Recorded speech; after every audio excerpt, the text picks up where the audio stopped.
Europa e os Estados Unidos exigem cessar-fogo de 30 dias da Rússia. Ucrânia abençoada pelo Papa e aprovada por Trump. Ucrânia recebe mais mísseis.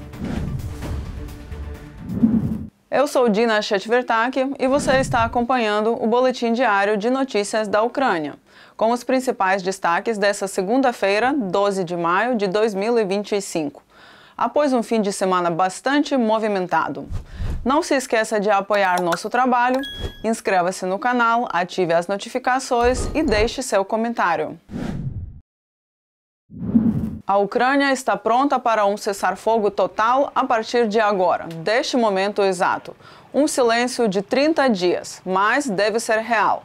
Nada de ataques com mísseis ou drones, nada de centenas de ofensivas na linha de frente. Os russos devem responder de maneira apropriada, apoiando o cessar-fogo. Eles devem provar sua disposição para terminar a guerra, disse o presidente da Ucrânia, Volodymyr Zelensky. A Ucrânia está pronta para negociar a paz agora, a partir de uma posição de força. Essa declaração foi feita após os líderes da Alemanha, França, Reino Unido e Polônia terem apresentado um ultimato unificado ao Vladimir Putin. Aceitaram um cessar-fogo total de 30 dias, começando nesta segunda-feira, 12 de maio, ou enfrentar novas sanções abrangentes. O anúncio foi feito durante uma visita altamente simbólica a Kiev, onde os líderes europeus se mostraram solidários ao presidente ucraniano Volodymyr Zelensky e juntos fizeram uma ligação ao presidente dos Estados Unidos, Donald Trump. A partir de amanhã, esperamos um cessar-fogo. Essa proposta está sobre a mesa. Um cessar-fogo completo e incondicional e duradouro para oferecer a base necessária à diplomacia pode aproximar significativamente a paz. A Ucrânia propõe isso há muito tempo e os parceiros também propõem. O presidente francês Emmanuel Macron confirmou que a exigência de cessar-fogo conta com o apoio da Casa Branca após uma ligação conjunta com o presidente dos Estados Unidos. O cessar-fogo proposto seria aplicado por terra, mar e ar, e com o início o mais breve possível. No entanto, Donald Trump tem demonstrado cada vez mais dúvidas em suas publicações sobre a real disposição da Rússia em fechar qualquer tipo de acordo. Vamos ouvir o que ele escreveu sobre o mais recente ultimato de cessar-fogo. O presidente Putin da Rússia não quer firmar um acordo de cessar-fogo com a Ucrânia, mas sim se reunir na quinta-feira, na Turquia, para negociar um possível fim do banho de sangue. A Ucrânia deve aceitar isso imediatamente. Pelo menos assim, será possível determinar se um acordo é viável. E caso não seja, os líderes europeus e os Estados Unidos saberão exatamente onde as coisas estão e poderão agir de acordo. Estou começando a duvidar que a Ucrânia vá conseguir fazer um acordo com Putin, que está ocupado demais comemorando a vitória na Segunda Guerra Mundial. Uma guerra que não teria sido vencida, nem de longe, sem os Estados Unidos da América. Façam a reunião agora. Donald Trump, presidente dos Estados Unidos, na Truth Social. O porta-voz do Kremlin, Dmitry Peskov, falando primeiramente à CNN, descartou a pressão, afirmando: a Rússia é resistente a qualquer tipo de pressão. O apelo coordenado deixou Putin com poucas horas para responder e exigiu a implantação rápida de um sistema de monitoramento do cessar-fogo, incluindo capacidades de satélite e comunicação. Talvez seja por isso que ele apareceu em uma conferência de imprensa na noite de 11 de maio, com uma declaração de que estava disposto a retomar as negociações diretas com a Ucrânia, em Istambul, na Turquia, na quinta-feira, 15 de maio, sem a exigência de um cessar-fogo prévio. Parece ser uma medida de retaliação para ignorar o ultimato dos aliados de cessar-fogo na linha de frente. Spoiler, no dia 12 de maio, os russos não cessaram fogo. Lembremos que a Rússia nunca cumpriu nenhum acordo de cessar-fogo desde o início das hostilidades em 2014. Além disso, a China declarou seu apoio à iniciativa. Aqui está a citação do porta-voz do Ministério das Relações Exteriores da China, diretamente da agência de notícias Ukrinform. A posição da China sobre a crise ucraniana é consistente e clara. Acreditamos que todos os esforços devem estar voltados para a conquista da paz. Sempre acreditamos e continuamos a insistir que a única saída viável para a crise é por meio do diálogo e das negociações. Lin Jian, porta-voz do Ministério das Relações Exteriores da China. Durante uma coletiva de imprensa, Após a reunião da coalizão dos dispostos em Kiev, os 5 líderes europeus se juntaram a uma ligação com Trump. O ministro das Relações Exteriores da Ucrânia, Andriy Sybiha, mais tarde descreveu a conversa como frutífera e Zelensky a elogiou como positiva e concreta. Esse esforço diplomático ocorre em meio à crescente preocupação com uma possível mudança na política dos Estados Unidos sob a nova administração de Trump.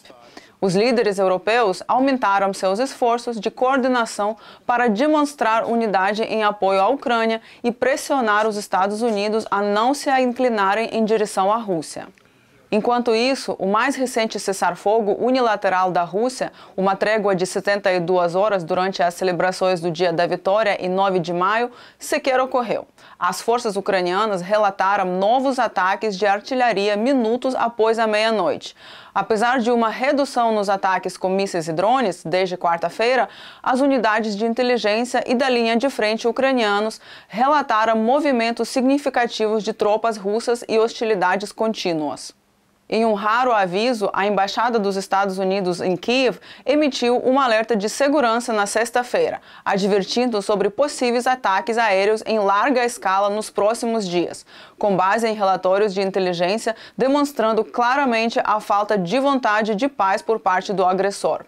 À medida que a pressão diplomática aumenta, a Ucrânia e seus aliados trabalham contra o tempo para garantir um caminho para as negociações.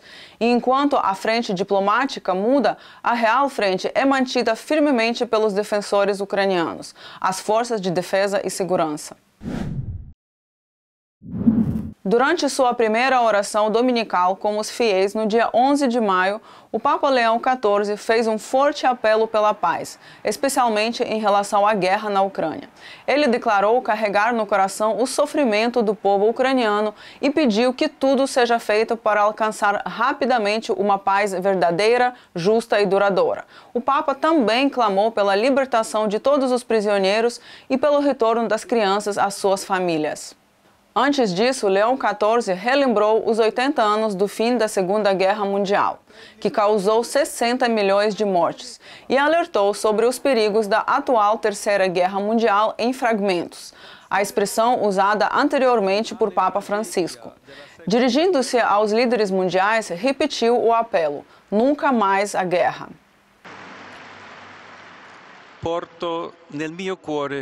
Carrego em meu coração o sofrimento do amado povo ucraniano. Que tudo seja feito para que se alcance o mais rápido possível uma paz verdadeira, justa e duradoura. Que todos os prisioneiros sejam libertos e que as crianças possam voltar para suas famílias.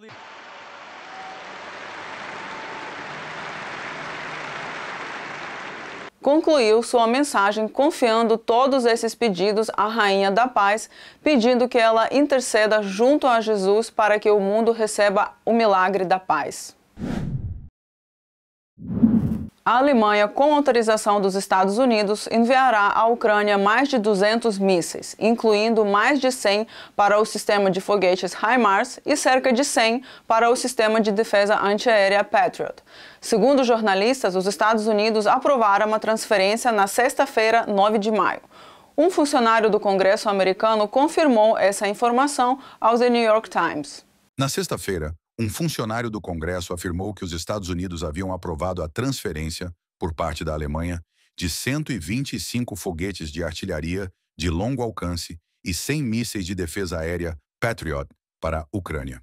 Essas armas extremamente necessárias são fabricadas nos Estados Unidos e não podem ser exportadas, mesmo que estejam sob posse de outro país, sem a aprovação do governo americano. Do The New York Times. Esses mísseis de longo alcance podem ser lançados a partir dos sistemas HIMARS ou M270. O HIMARS é capaz de atingir alvos a distância cerca de 480 quilômetros de distância.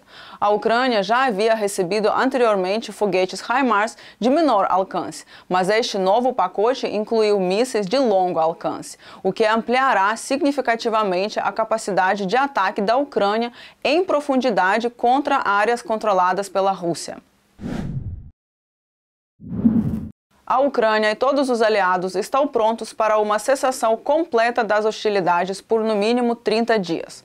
O monitoramento do cumprimento do cessar-fogo pode ser realizado pelos Estados Unidos e pela Europa, com base em informações de inteligência e dados de satélite.